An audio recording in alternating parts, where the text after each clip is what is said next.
오늘 역사 시간에 선생님이 비라는 걸 설명해 주셨다. 하늘에서 물이 떨어진다는 말에 모두 웃었다. 곧 교실 전체에 조용한 정적이 흘렀다. 왜냐하면 우리 중 누구도 진짜 비를 본 적이 없었기 때문이다. 나는 화성에서 태어났다. 여러분은 하늘을 볼 때 무슨 색을 떠올리십니까? 당연히 푸른색일 겁니다. 하지만 여기 평생 단 한 번도 파란 하늘을 본 적 없는 인류가 있습니다.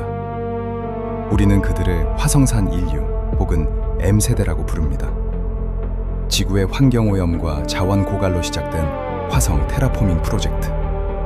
수많은 과학자와 개척자들이 붉은 행성에 발을 내디뎠고 거대한 도명도시인 뉴테라를 건설했습니다. 그리고 그 안에서 지구의 중력과 공기를 전혀 모른 채 태어난 첫 번째 아이들이 자라나고 있습니다. 오늘은 가상의 화성 이주 1세대 아이가 쓴 일기를 통해 우리가 너무나 당연하게 여기는 것들이 그들에게는 얼마나 기이하고 신비로운 전설로 다가가는지 그들의 독특한 시점과 감성을 들여다보려 합니다. 화성의 대기는 지구의 1%에 불과합니다. 밖으로 나가는 것은 곧 죽음을 의미하죠. 화성의 아이들에게 세계란 끝없이 펼쳐진 자연이 아니라 거대한 유리돔 내부로 한정됩니다. 2249년 9월 10일 오늘도 경계선에 다녀왔다.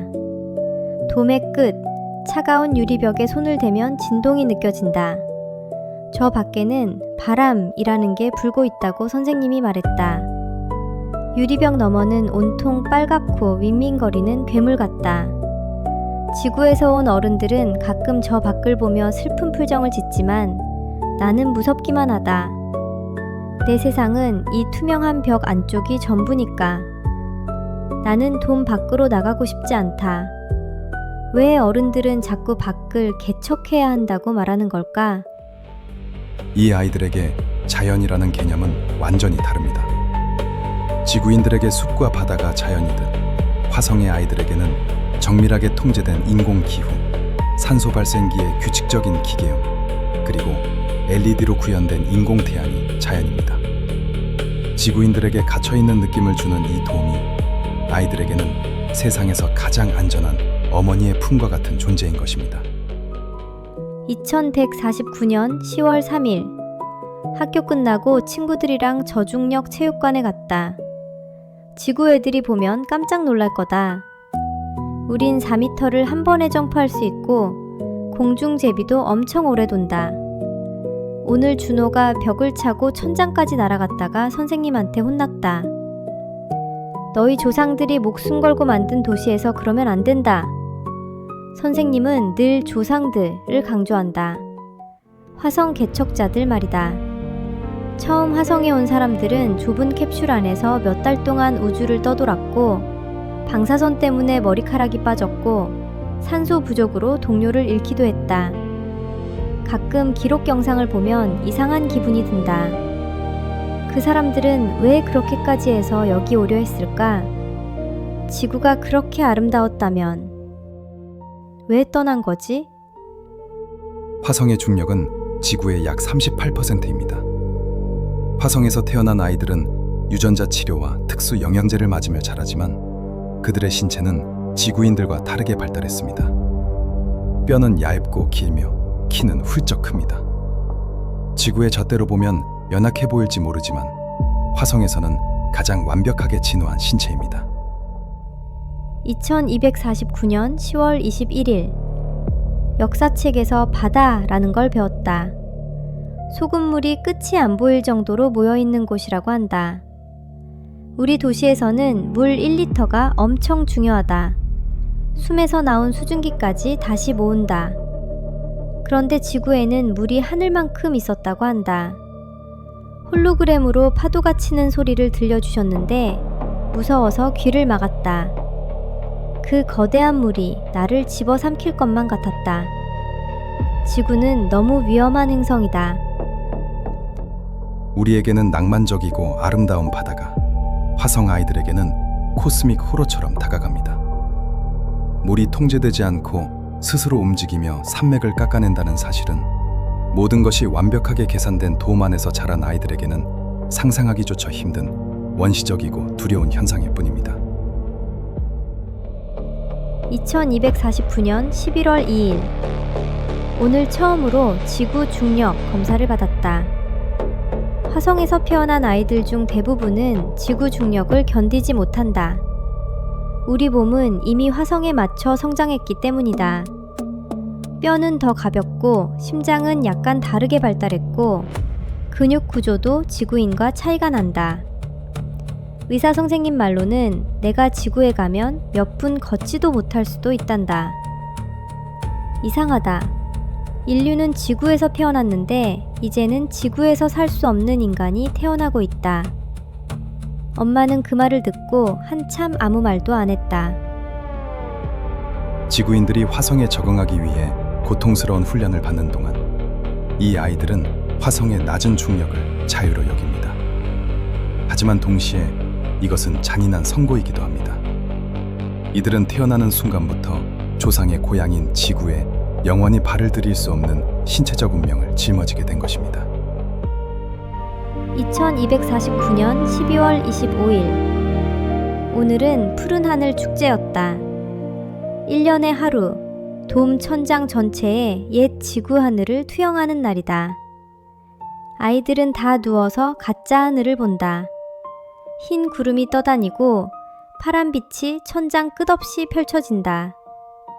처음 봤을 때는 예뻤다. 근데 지금은 조금 이상하다. 너무 넓다. 화성의 하늘은 돔으로 끝이 보인다. 우리는 늘 경계 안에서 살아간다. 하지만 지구 하늘은 끝이 없다. 그 무한함이 오히려 무섭다. 축제 마지막에 인공비가 내렸다. 아이들은 소리를 지르며 뛰어다녔다. 차가운 물방울이 얼굴에 떨어졌고 모두가 웃었다. 그런데 엄마는 울고 있었다. 아마 엄마는 기억하고 있는 걸까? 진짜 하늘 냄새를, 진짜 바람을, 진짜 바다를. 지구인들에게 탁 트인 맑은 하늘은 자유와 희망의 상징입니다. 하지만 화성의 돔이라는 완벽하게 통제된 닫힌 생태계에서 태어난 아이들에게 끝을 알 수 없는 무한함은 광장 공포증과도 같은 심리적 불안을 유발합니다. 그들에게 안정감을 주는 것은 끝없는 하늘이 아니라 물리적으로 만질 수 있는 견고한 돔의 경계벽입니다. 2250년 1월 1일. 새해다. 오늘 선생님이 이런 질문을 했다. 너희는 스스로를 지구인이라고 생각하니? 교실이 조용해졌다. 누군가는 그렇다고 했고 누군가는 아니라고 했다. 나는 한참 고민했다. 내 몸은 화성에서 만들어졌다. 내 기억도, 친구도, 삶도 모두 화성에 있다. 나는 비 대신 먼지 폭풍을 보며 자랐고 별보다 산소 잔량 경보 등에 익숙하다. 그러니까 어쩌면 우리는 더 이상 지구인이 아닐지도 모른다. 인류는 화성에 도시를 만든 게 아니라 새로운 인간을 만들기 시작한 걸지도 모른다. 언젠가 미래의 역사책은 이렇게 적을 것이다. 인류는 지구에서 시작되었다. 하지만 인간은 결국 두 개의 세계로 나뉘었다. 그리고 그 첫 번째 페이지에는 아마 우리 같은 아이들의 이름이 적혀 있을 것이다. 화성에서 태어난 최초의 세대. 이 아이들은 지구의 언어를 쓰고 지구의 역사를 배우지만 결코 스스로를 지구인이라 생각하지 않습니다.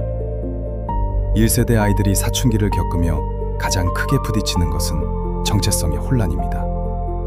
부모 세대는 끊임없이 지구의 향수를 이야기하지만 아이들에게 고향은 이 붉은 행성입니다. 어쩌면 머지않은 미래, 인류는 두 개의 완전히 다른 종족으로 나뉘게 될지도 모릅니다.